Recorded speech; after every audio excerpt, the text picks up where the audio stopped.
Welcome to Indian IAS academy. நாம இந்த video என்ன பார்க்க போறோம் அப்படின்னா டிஎன்பிஎஸ்சி ஏஇ டெஸ்ட் பேட்ச் 2025. ஓகேவா? ஏன்னா அடுத்த வருஷம் வந்து கண்டிப்பா என்ன பண்ணுவோம், ஏஇ வரப்போ ஏஐக்கு என்ன பண்றோம், டெஸ்ட் பேட்ச் நம்ம எபிசோட் பண்ண போறோம். ஓகேவா? ஏன் அப்படின்னா ஏங்கிறது கண்டிப்பா 6 மந்த்ல 1 இயர் தேவைப்படும். ஏன்னா படிக்கிறதுக்கு மட்டும் டைம் தேவைப்படும்.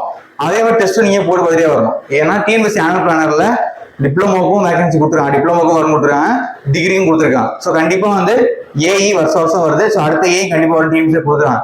ஸோ என்ன பண்ணணும் இப்ப இருந்தே படிக்க ஆரம்பிச்சிடணும். ஓகேவா? நிறைய பேர் சர்வே ட்ராஃபன் படிச்சுட்டு இருக்கீங்க, அது ஜனவரில எக்ஸாம் முடிஞ்சிடும். ஸோ அடுத்து என்ன வருது அப்படின்னா டிப்ளமோ எக்ஸாம் வருது, அடுத்து ஏ லெவல் எக்ஸாமும் வருது. ஸோ நான் ஃபர்ஸ்ட் என்ன பண்றோம் அப்படின்னா ஏ லெவலுக்கான டெஸ்ட் பார்க்க போறோம். ஸோ எப்படி சார் பண்ண போறோம், பார்க்க போறது சிவில் இன்ஜினியரிங். ஓகேவா? சிவிலுக்கான நான் போட்டுருவோம், ஏன்னா சிவில் தான் வேகன்சி இப்போவுமே அதிகமாக வரும். ஸோ சிவில் பார்த்தீங்கன்னா டாபிக் டெஸ்ட் 30 தரும், full test 10 plus previous test நம்ம 3 கொடுப்போம். ஓகேவா? ஸோ என்ன சார் பண்ணுவோம், டாபிக் டெஸ்ட்டை பொறுத்த வரைக்கும் ஒரு யூனிட்டுக்கு 3 டெஸ்ட். ஓகேவா? 10 யூனிட்டுக்கு 30 டெஸ்ட், அதான் டாபிக் டெஸ்ட். ஓகேவா? ஒரு யூனிட்டுக்கு 3 டெஸ்ட், 10 யூனிட்டுக்கு 30 டெஸ்ட். இது இல்லாம ஒரு யூனிட்டுக்கு ஃபுல் டெஸ்ட். ஓகேவா? 10 யூனிட்டுக்கும் ஃபுல் டெஸ்ட். ஸோ பாத்தீங்க அப்படின்னா ஒரு யூனிட்டுக்கு 3 டெஸ்ட். ஓகேவா? ஒரு யூனிட் டெஸ்ட், நம்ம ஒரு யூனிட்டுக்கு 1 யூனிட் 3 டெஸ்ட். ஒரு யூனிட் டெஸ்ட் வரும், 3 டெஸ்ட் வரும். ஸோ 10 யூனிட்டுக்கு 30 டெஸ்ட் வரும். ஓகேவா? 10 யூனிட் 30 டெஸ்ட். ஓகேவா? ஸோ ஒரு யூனிட்டுக்கு 3 டெஸ்ட் வரும். இதுலேயே ஒரு யூனிட் ஃபுல்லாக கவர் ஆயிடும். தென் ஃபுல் டெஸ்ட் என்ன பண்றோம் அப்படின்னா 10 தரும்ல, அது வந்து எவ்ரி யூனிட். ஓகேவா? அது ஒரு யூனிட்டுக்கு ஒரு ஃபுல் டெஸ்ட். புரியுதா? ஒரு யூனிட்டுக்கு ஒரு ஃபுல் டெஸ்ட். இது வந்து டாபிக் டெஸ்ட் ஒரு யூனிட்டுக்கு 3 டெஸ்ட் வரும், ஃபுல் டெஸ்ட் ஒரு யூனிட்டுக்கு ஃபுல் டெஸ்ட் வரும். இதெல்லாம் ப்ரீவியஸ் கொஸ்டின் நம்ம டெஸ்ட்டுக்கு கொடுப்போம். சரி sir, how many numbers of questions கொடுப்போம் அப்படின்னா, இப்போ டாபிக் வைஸ் டெஸ்ட்ல பார்த்தீங்கன்னா ஒரு டெஸ்ட்டுக்கு 50 கொஸ்டின், 30 டெஸ்ட்டுக்கு 1500 கொஸ்டின். இதெல்லாம் ஃபுல் டெஸ்ட் வந்து 100 கொஸ்டின் இருக்கும். ஸோ 10 டெஸ்ட்டா 10 100 1000. இது இல்லாமல் ப்ரீவியஸ் கொஸ்டின் நம்ம டெஸ்ட்டு கொடுப்போம். ப்ரீவியஸ் கொஸ்டின் வந்து அப்படியே கொடுப்போம். ஸோ வந்து 3 × 200 600. மொத்தம் பார்த்தீங்கன்னா ஒரு 3500 கொஸ்டின் வரும்.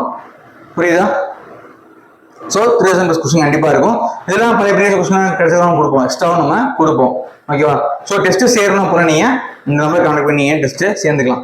சரி சார், டெஸ்ட் பார்த்தீங்க அப்படின்னா இப்போ ஒவ்வொன்றையும் 50 கொஸ்டின்.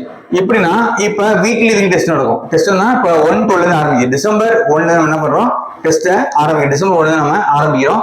ஸோ 1/8 எப்போ சார் முடிக்கிறோம் அப்படின்னா மே வரைக்கும் கொண்டு போறோம். ஓகேவா? ஸோ டிசம்பர் ஆரம்பிச்சு மே வரைக்கும் ஒரு 6 மந்த்ஸ் என்ன பண்றோம் அப்படின்னா வீக்லி டெஸ்ட். நீங்க 1 வீக் படிங்க, டெஸ்ட் எழுதுங்க. ஸோ என்ன பண்றோம் அப்படின்னா ஒரு யூனிட்டுக்கு 3 டெஸ்ட். ஓகேவா? ஸோ பில்டிங் மெட்டீரியல் கன்ஸ்ட்ரக்ஷன் படிச்சீங்கன்னா அது ஃபுல்லா நீங்க படிச்சு முடிச்சா 3 டெஸ்ட் எழுத முடியும். ஸோ யூனிட் என்ன பண்றோம், ஒவ்வொரு யூனிட்டுக்கு டெஸ்ட் கொடுக்குறோம். யூனிட் 1, யூனிட் 2, யூனிட் 3 என்ன பண்றோம். யூனிட் என்ன பண்ணா building materials and construction practice. Unit 2 என்ன சார், இன்ஜினியரிங் சர்வே. யூனிட் 3 என்ன sir, engineering mechanics and strength of materials. ஓகேவா? யூனிட் 4 என்னன்னா ஸ்ட்ரக்சர் அனாலிசிஸ். யூனிட் 5 வந்து ஜியோடெக். யூனிட் 6 வந்து என்விரான்மெண்ட். யூனிட் 7 வந்து டிஆர்சி. தென் பிளேசஸ் காங்கிரஸ் ஸ்ட்ரக்சர் எல்லாம் கலந்தோம். ஓகே. தென் யூனிட் 8 ஹைட்ராலிக்ஸ் கொடுக்குறோம். அடுத்து unit 8 urban transport engineering. Unit 10 project management. எப்போ முடிக்கணும் அப்படின்னா மே எண்ட் வரைக்கும் நம்ம கொண்டு போவோம். வீக்லி ஒன் டெஸ்ட் போல தான் கொண்டு போவோம். தென் மே முடிஞ்சதுக்கப்புறம் மே நோட்டீஸ் வரப்போகுது. நோட்டீஸ் வந்ததுக்கப்புறம் என்ன போகிறோம், ஃபுல் டெஸ்ட். ஸோ இதுக்குள்ள நீங்க ஏன் இப்போ கொடுத்துருக்கோம் அப்படின்னா இப்போ இருந்தே படிக்க ஆரம்பிச்சாதான் உங்களால இந்த எக்ஸாமை கிளியர் பண்ண முடியும்.